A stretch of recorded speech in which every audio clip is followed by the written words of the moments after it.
Bonjour et bienvenue sur ma chaîne Naomystique.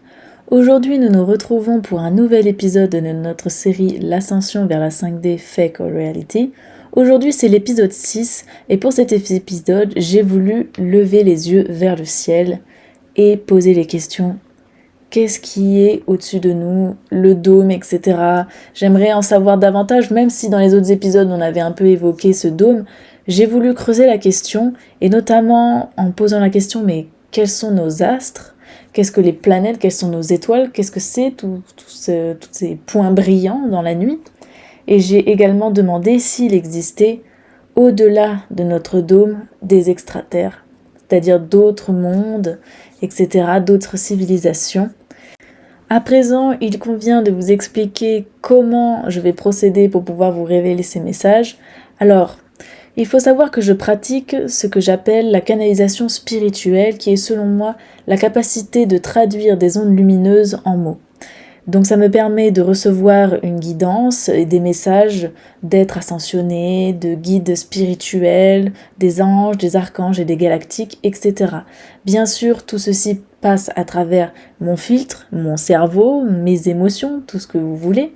Et ainsi donc, le message est aussi teinté de mes connaissances, de mes croyances, de mes émotions du moment, etc.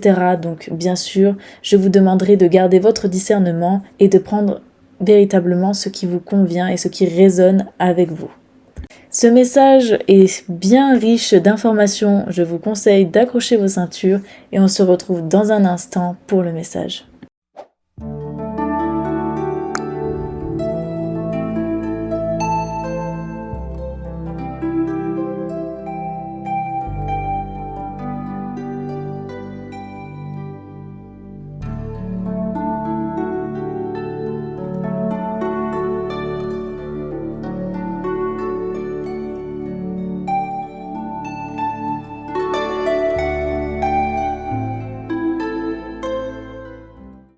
Bonjour, nous revoilà donc pour le premier message de Métatron. Donc je voulais tout d'abord vous remercier à tous ceux qui se sont abonnés, qui ont liké dernièrement cette série de vidéos et qui ont fait des commentaires super. Vous avez la possibilité de me contacter grâce à une adresse mail que j'ai laissée en description afin de pouvoir bénéficier d'une guidance personnelle sur le thème qui vous plaira. Grâce à la canalisation, je suis bien sûr capable de capter un ensemble d'informations qui peut être très riche, très divers, à condition que vous me laissiez les clés. Sur ce, nous allons commencer la lecture du message. Alors, déjà j'ai posé une première question qui est la suivante.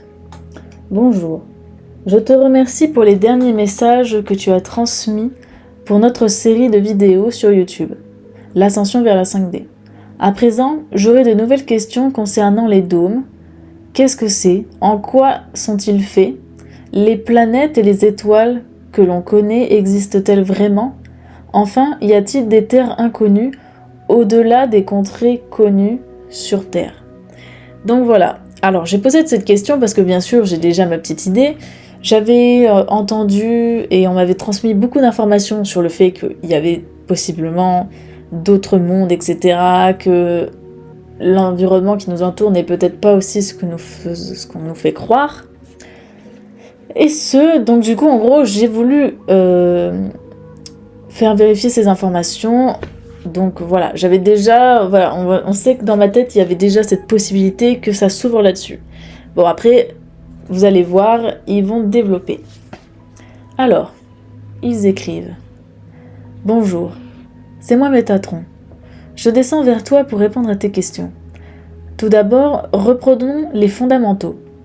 L'espace-terre et plus largement Gaïa est de la lumière, que l'on a descendu en vibration afin de la solidifier. Cet espace a été commandé par la source, donc c'est-à-dire cette action de faire descendre en vibration a été commandée par la source. Or, à présent, cet espace Gaïa, donc de matière, est une jungle aux allures de purgatoire. Dans ces lieux, les êtres de lumière qui s'y sont aventurés finissent par y être enfermés à cause de technologies semi-réelles rendant la simulation comme une forme de rêve sans fin, coincés dans un cycle de réincarnation.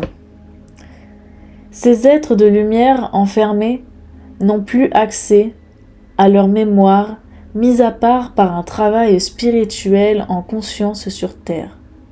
Ainsi, la matière sur laquelle vous vivez est une sorte de puits dimensionnel dans lequel, à l'origine, des êtres de lumière s'incarnent pour vivre et exister sous différentes formes. Au départ, votre Gaïa est disons-le, un espace où des êtres humains originels sont venus appréhender les savoirs primordiaux de l'alchimie. Mais cela sera pour une autre vidéo. Plus tard, un dôme, puis des dômes ont été installés afin de maintenir en captivité des êtres troublants.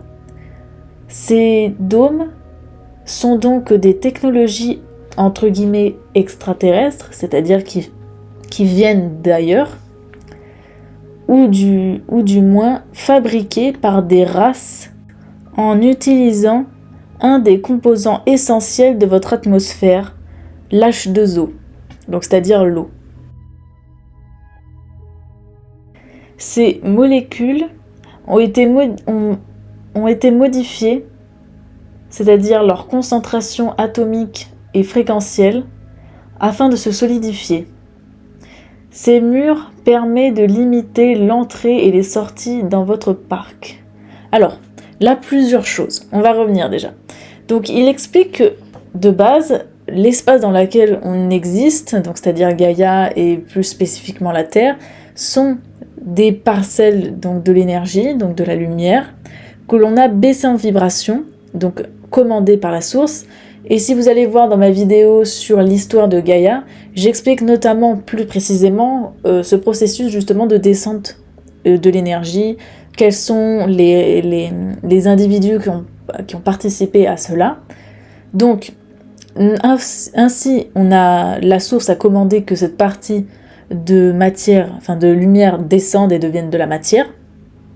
Et de base, c'était pour permettre aux êtres de lumière, donc aux âmes, etc., de prendre forme dans la matière afin de s'incarner, pouvoir exister et apprendre. Et de base, moi de ce que j'avais vu, c'est que l'espace Terre et Gaïa en général, c'était de base des espaces où les êtres de lumière prenaient forme humaine pour pouvoir en fait travailler sur le processus alchimique.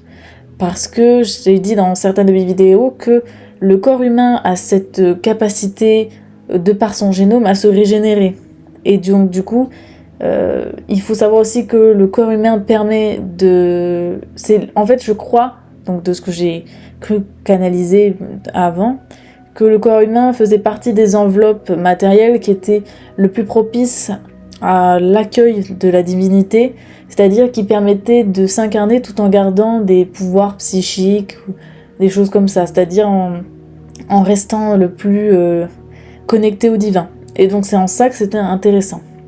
Donc il explique donc que de base l'espace Gaïa, l'espace Terre plus spécifiquement, étaient des lieux où il y avait des colonies humaines donc qui étaient formées pour pouvoir développer leur pouvoir psychique, basé sur l'alchimie, etc. Donc ça, peut-être qu'on en reparlera dans une autre vidéo. Mais qu'ensuite, il y a d'autres êtres qui ont pris d'otage ces espaces pour pouvoir en faire des prisons. Plus ou moins. Oui, plus que moins d'ailleurs. Et donc du coup, ils ont créé cette forme de prison en ajoutant des technologies comme le dôme, qui est fait avec de l'eau. Moi j'ai vu de l'eau, peut-être qu'il y avait encore d'autres composés plus spécifiques, mais moi j'avais réussi qu'à voir que de l'eau. Je sais que Rachel Fourtin faisait justement des vidéos, elle en parlait de ça, donc peut-être que plus de précision faudra peut-être aller voir dans ces vidéos. Moi j'ai vu en tout cas que c'était de l'eau, peut-être qu'il manque d'autres composés, mais j'ai vu que celui-là. Donc de l'eau qu'on a tellement solidifiée, et donc du coup c'est comme ça qu'on se retrouve comme dans une sorte de terrarium. Voilà. Je sais pas si vous connaissez le principe des terrariums, mais c'est un peu ça, c'est C'est une mini-nature que l'on met sous un dôme. Eh bien, nous, on vit dans un terrarium. Voilà, je ne peux pas faire meilleure image, nous vivons dans un terrarium. Donc ces technologies nous maintiennent du coup en captivité, et j'avais expliqué dans plusieurs autres vidéos tous les processus un peu qui sont liés avec cette technologie de la réincarnation, du fait qu'on est un peu sous tension à cause du dôme, etc., que ça rend les expériences difficiles et tout ça. Bref, normalement si vous êtes arrivé jusque là, vous avez déjà vu les vidéos précédentes, donc vous êtes un peu au courant là-dessus, et si c'est pas le cas, je vous invite à les regarder les précédentes. Ça pourra peut-être alimenter davantage votre recherche. Alors, sur ce, je vais vous lire la suite du message. Alors, ils écrivent. Donc là, on parlait du dôme, hein. Mais les parois sont poreuses, ou du moins liquides à certains endroits. C'est-à-dire que le dôme n'est pas entièrement dur. Il y a des endroits comme des sortes d'infractuosités qui sont un petit peu plus poreuses, voilà, où il y a la lumière qui passe. On va dire ça comme ça.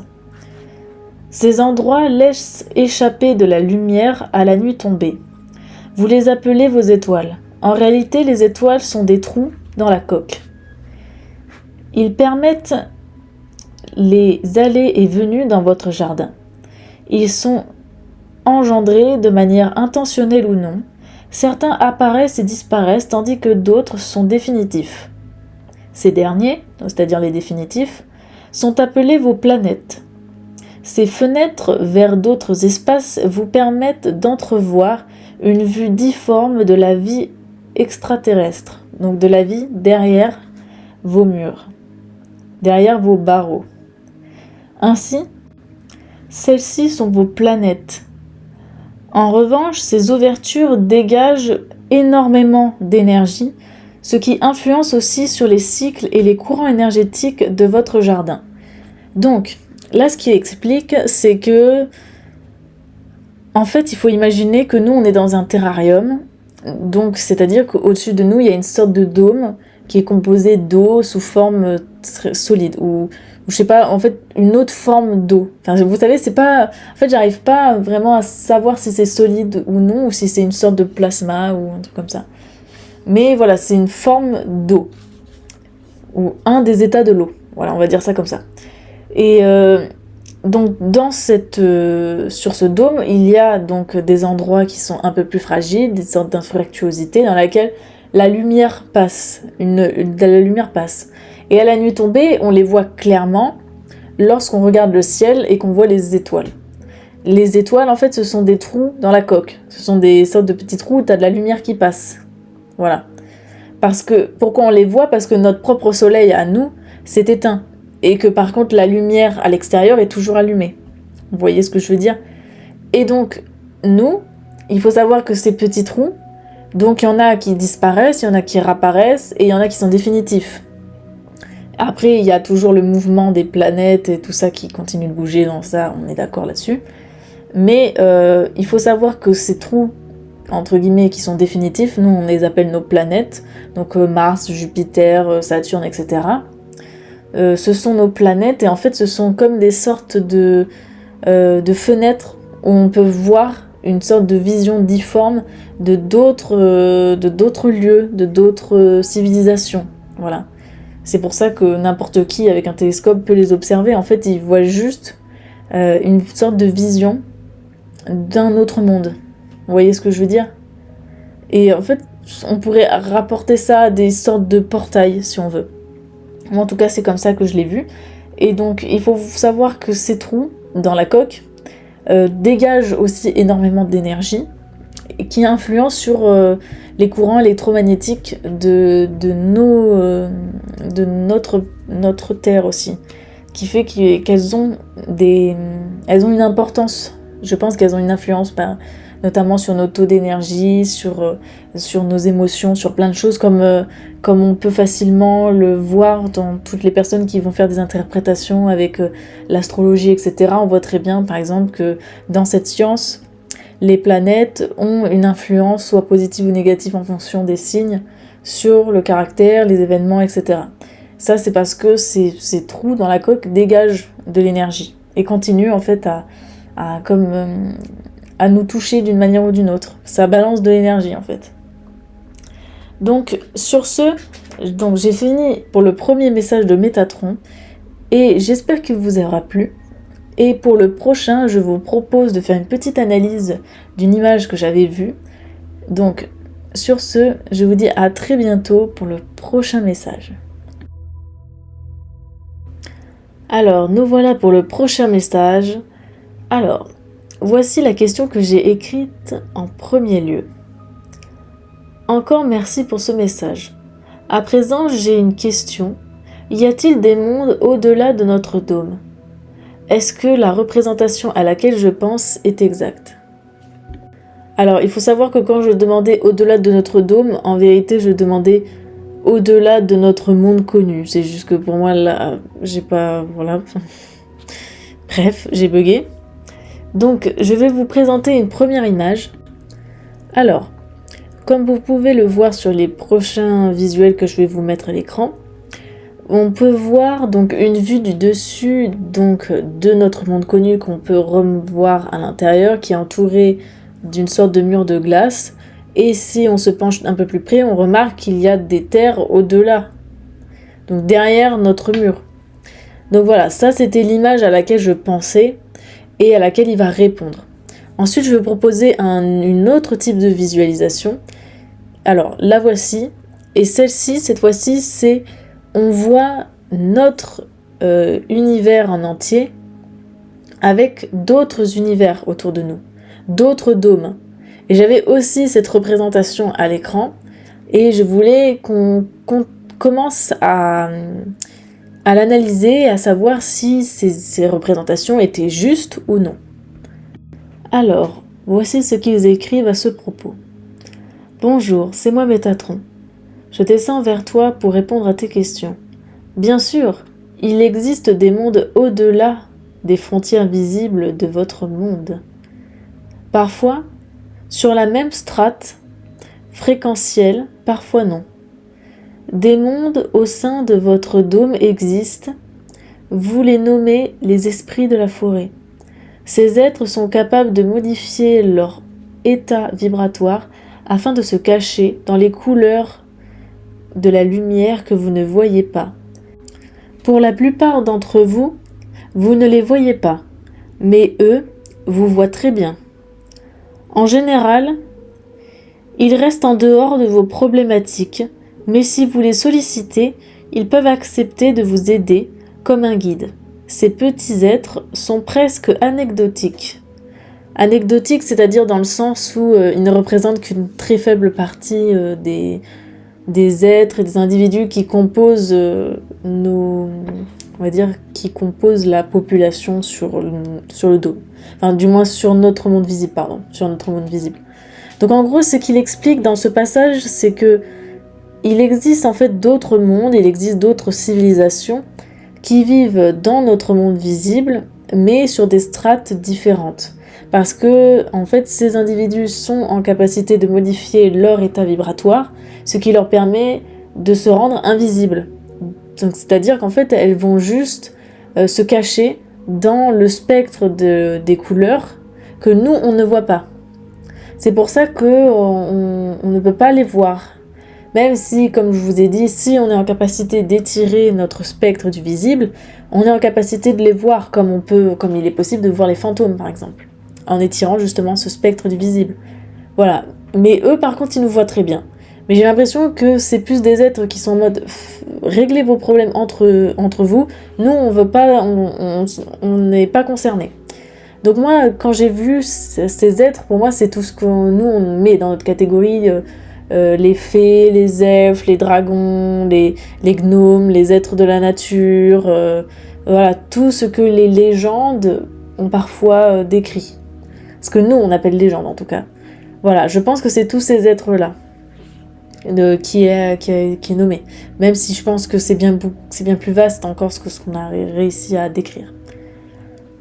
Ensuite, ils écrivent. En revanche, la représentation des extraterres que tu as en tête est satisfaisante pour commencer à imaginer les mondes dans les autres dômes. Donc c'est-à-dire que les représentations que je vous ai données là tout à l'heure au début de ce deuxième message, donc quand il dit satisfaisant, c'est du style, en fait ça permet d'imaginer, ça permet d'ouvrir son esprit à d'autres strates, même si la représentation en elle-même qu'on en a faite n'est pas folle, tu vois, il y a sûrement des échelles, des noms qui sont pas très bien restaurés, qui sont pas très bien donnés, mais en fait elle est satisfaisante, elle est bien, elle est quand même bien. Même si voilà, il faut pas prendre au mot en fait ce qui a été donné. Donc à cela ils écrivent.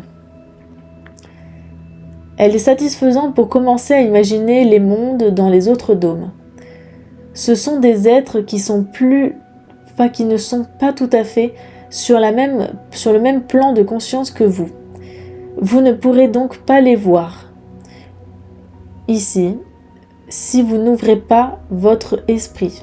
Donc en fait, ce que j'ai essayé de dire là en annonnant, c'est que en fait les êtres qui sont dans les autres dômes ou même qui sont dans les autres dômes, si par exemple imaginons que nous on voudrait traverser notre dôme et aller ailleurs, on pourrait pas voir ces mondes avec notre esprit, parce que si on n'a pas fait l'effort de modifier notre état vibratoire, on sera pas en capacité d'aller dans ces mondes là en fait. Voilà, c'est comme j'ai expliqué, le corps doit, par l'énergie donc de la lumière, etc., modifier l'état fréquentiel de ses cellules afin de se faire évoluer, de guérir son génome et de pouvoir élargir son champ de conscience. Voilà. Donc si on n'a pas fait cet effort, on peut pas les voir. On peut pas les voir ces mondes, c'est pas possible. Donc voilà. Ça déjà c'est la première chose. Parce que comme je l'avais montré dans la représentation que j'avais fait de Gaïa, qui est une sorte de... Moi j'ai vu une sorte de plat de crêpes en fait. Voilà. De plat de crêpes avec des tailles différentes. Si par exemple on veut franchir notre dôme pour aller dans le dôme suivant, eh bien voilà, si imaginons le dôme suivant il est en 3D,2 ou en 3D,5, il faut que nous aussi on s'adapte en conséquence pour pouvoir franchir le dôme avec notre corps. Donc voilà, mais j'ai l'impression que c'est possible, c'est pas quelque chose d'infaisable. Tant qu'on reste en 3D, l'ascension est tout à fait faisable, à condition qu'on est capable de changer l'état vibratoire de nos cellules pour pouvoir en fait les faire évoluer. Voilà. Alors ça c'était la première chose. Ensuite ils écrivent. En revanche, eux, donc les êtres qui sont à l'extérieur de notre dôme, savent très bien où vous êtes, mais ils sont derrière des portes de murs, ils sont derrière les portes du mur derrière lesquelles vous êtes enfermés et ne savent que très peu de choses sur vous en réalité. Certains sont capables de communiquer par canalisation avec vous, ce qui a permis quelques échanges d'informations, mais rien d'extraordinaire. Enfin, il y a des mondes visibles par les fenêtres du ciel, les planètes. En réalité, ce sont des mondes bien plus évolués. Vous ne pourrez pas les voir. Ces fenêtres sont en réalité des sortes de caméras de surveillance pour dans votre vivarium. Donc là, pour le dire plus sympathiquement que Métatron, voilà, non je rigole. Mais en gros, ce qu'ils expliquent, c'est que ensuite, avec, comme j'ai expliqué plus tôt, les fenêtres qui sont percées sur notre dôme, on a la possibilité en fait d'avoir une vision de d'autres mondes, de d'autres strates. Et pour moi, ça correspond à la deuxième image, aux deuxième image que je vous ai donnée, c'est-à-dire que par ces fenêtres, nous sommes capables de voir d'autres mondes. Et ces autres mondes sont parfois sur des strates énergétiques qui sont complètement différentes de la nôtre. Et si nous, on n'est pas capable de changer notre état vibratoire, on ne pourra pas y aller, vraiment. Je crois même qu'avec notre corps, ça devient compliqué. Donc il faudrait pour cela changer de corps ou aller dans un autre état vibratoire, donc soit avec son corps de lumière ou avec son corps astral, etc. Donc pour moi, ces mondes que l'on voit à travers ces fenêtres percées, ce sont soit ils sont à l'intérieur ou à l'extérieur de Gaïa, mais en tout cas, on ne peut pas accéder avec notre corps. Et c'est pour ça d'ailleurs que si vous observez que vous zoomez sur la map, on voit qu'en fait les dômes ont des noms d'étoiles, comme Mars, comme Vénus, etc. Donc voilà, j'espère que ce message vous a plu, ils étaient très riches d'informations. Donc voilà, je vous laisse le plaisir en commentaire de me faire vos retours. Et sur ce, je vous souhaite une très bonne soirée. Prenez soin de vous et à très bientôt.